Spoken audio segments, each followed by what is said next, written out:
Tonight, a new warning from the CDC. COVID-19 cases among children are steadily rising.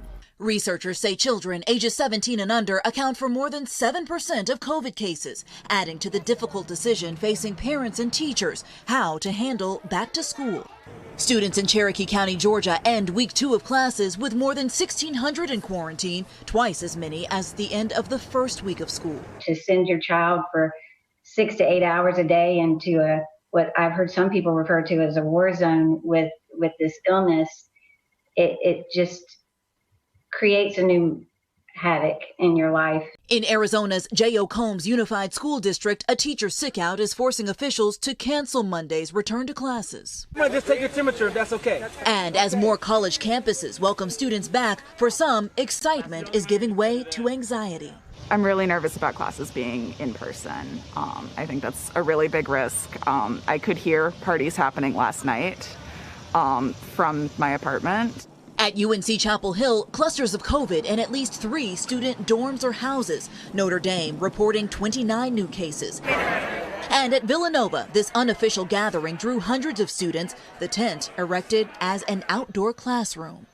Also moving in, students at the University of Georgia, as the state's governor, who has long opposed a statewide mask mandate, signs a new executive order allowing cities to enforce their own, but exempting businesses from being forced to comply. A sharp turn after suing, then withdrawing a lawsuit over Atlanta's mask requirement and COVID restrictions. It comes as the Atlanta Journal-Constitution reports new concerns from the White House Coronavirus Task Force that Georgia's current policies are not enough to stop the state's widespread and expanding cases, recommending bars and clubs in high-case areas should close, something we asked the U.S. Surgeon General earlier this week. I think it is important to consider the things that the task force has always talked about, avoiding bars, closing down, or limiting indoor dining.